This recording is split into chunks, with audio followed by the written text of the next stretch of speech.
Well, what an eventful night, and of course, reform have surged in the local elections. Now, of course, some are still ongoing, and we won't find out till tomorrow the results, but of course, the Runcorn and Helmsby by-election was huge. There was a lot that happened throughout the night. Of course, reform did win. They did win earlier, but Labour forced a recount. However, on the recount, Reform still won by a cigarette paper, as Nigel Farage would say, but still did win in Labour heartland. Now, I just want to get some reaction from Nigel Farage, Zia Youssef, on all of this. And again, Nigel Farage goes in on the Prime Minister, calls him a coward. So let's get into the footage. Let's watch it. But guys, as always, please do hit the like button, hit the subscribe button. And yeah, let's get into it. Yeah. 6 votes. What are your reflections on this result here in Runcorn and Helmsby? My biggest reflections, John, are your briefing that Labour were going to win a few hours ago. Well, they thought they were at one point. Well, they clearly did. And they were ahead before one of the recounts. Do you know, whether we'd won by 6 or lost by 6, I was going to come to this count, support our candidate. And as I say, winning's obviously fantastic, but just think about the swing, think about the change. This is heartland Labour Party. Their vote has collapsed, and much of it's come to us. And that does away with the sort of media narrative that somehow it's just us versus the Conservatives. It's not. This is a whole different politics. Why do you think you've done so well and Labour's vote, as you say, has collapsed? Loss of confidence in the Labour Party, and no one knows what the Prime Minister really stands for. A sense that somehow, in this very patriotic constituency, the Labour Party doesn't really stand for those values anymore. A sense from working people whose alarm clocks go off at 5 o'clock in the morning that they're paying ever more taxes and they wonder why. But I promise you that the fact there are 750 young men who've illegally crossed the English Channel living in this constituency alone,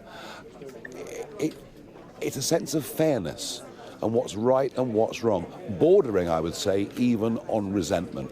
And we picked that up very strongly on the doors for people who voted Labour for all of their lives. What's your reflection of the results across the country, mayoral elections, local government elections and so on? Well, some near misses in mayoral contests, but in old Labour areas, North Tyneside, Doncaster, we missed out by cigarette paper on both of those. We are smashing into the Labour vote in many parts of the north. Durham tomorrow will be the acid test of how much we've hit into Labour. But Lincolnshire and Staffordshire show you that in areas the Conservatives have always run, we're making massive progress there too. So it's a phenomenal night for us. What's your message for Sir Keir Starmer and also for Kemi Badenoch? Kemi Badenoch, please stay. I mean, please don't resign. We want you to stay on as leader. I'll put some money in if you'd like to keep you there. No, she's got an impossible job.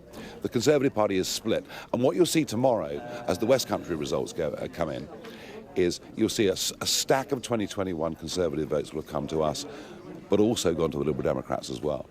The Conservatives are standing in the middle of the road in terms of their own supporters and getting hit by vehicles coming both ways. And to Sir Keir, well, just keep going. You're making life easy. What about a pact with the Tories, as Robert Jenrick wants, and in fact Lord Houchin as well, to keep Labour out next time? Yeah, I bet they do. One very clear message that comes from the west of England, where Aaron Banks came a very close second, from North Tyneside, from the contest in Doncaster, the mayoral contest in Doncaster. Very clear message tonight. In much of this country, if you vote Conservative, you will get Labour. And what tonight does is it embeds us. We now are the opposition party in the United Kingdom to the Labour Party, and the Tories, frankly, are a waste of space. So just finally, you were here yesterday. Labour have thrown everything at this. Pretty much everybody has been up here, but not the Prime Minister. Why do you think that is? Because he's a coward. He doesn't lead from the front. You know, I mean, he obviously feared they might lose, therefore he didn't come. I knocked on doors for 8 hours today, and I would have been here in this hall with our candidate, regardless whether we'd won or lost by 6 votes. And somehow with Keir Starmer, who, by the way, is a perfectly decent human being, but somehow with Keir Starmer, it's caution, caution, caution, and no one really knows quite what he actually believes. And just finally, how many of the mayoralties do you think you're going to win? 2, 3? Well, we've just lost to by an absolute cigarette paper in North Tyneside and in Doncaster. We're winning in Lincolnshire, and we will win in Hull, probably by quite a big margin. So some strong words there from Nigel Farage, of course, going in on the Prime Minister. And again, I mean, these local elections really do paint a grim picture, I suppose, for Labour. Yes, they did win, of course, many mayoral positions, but, of course, it just shows the surge in reform and does show how people are thinking with regard to the uniparties in general. Reform are a serious contender, and these are very, very good results. This is what the chairman, Zia Youssef, had to say with regard to the local elections. And just finally, the Prime Minister didn't visit, but pretty much everybody else from Labour was up here. They threw everything at it. Why do you think that was, and what is your message for the Labour government? Because a lot of the focus has previously been on the damage that you're going to do to the Conservatives. Yeah.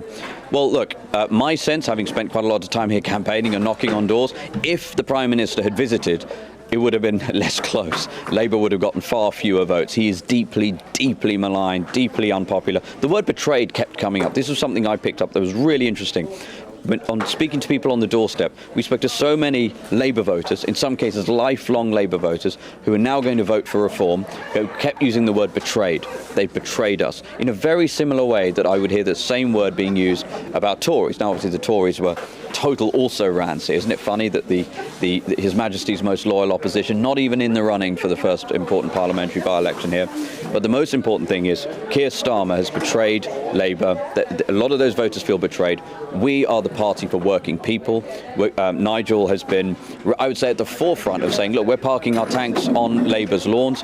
And this, the evidence in Runcorn and Helsby and across the country, the analysis I've seen already from the results that have come out shows that the swing from Labour to reform in many seats is well north of 20 percentage points, in some cases 30 percentage points. Huge swing. So I think that Labour support is extremely brittle. We've got a huge opportunity not just to win support from former Tory voters, but also to win support from Labour voters. And that's why I am very confident. If we work hard, we continue to get our message out there, that we can get Nigel elected as our Prime Minister and have a reform government.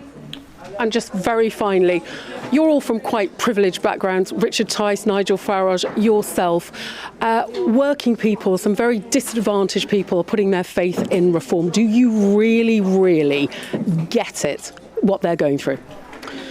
Well, I can talk about my own story. I didn't grow up in poverty, but it certainly wasn't privileged. My parents came here from Sri Lanka in the early 1980s, and we didn't have all that much money. I got a great education because I got a scholarship, and they both worked 2 jobs. So, my first 2 jobs were on minimum wage. So, look, the most important thing is that nobody is connecting with working people in this country in the way that Nigel does, in the way that our MPs do. Why? Because we talk about common sense, not because we're ideologically possessed, and because we have a government that is those things. We have an energy secretary who is destroying this country through insane policies that, the net zero lunacy, the religion that causes us to have the most expensive energy in the world. We have a chancellor who has no idea how any sort of business works, how any economy works, which is why we have no growth in our economy. The number of taxes she has raised, which are resulting in literally less money for the exchequer, whether it's capital gains, whether it's inheritance tax. These are people who are utterly clueless. And so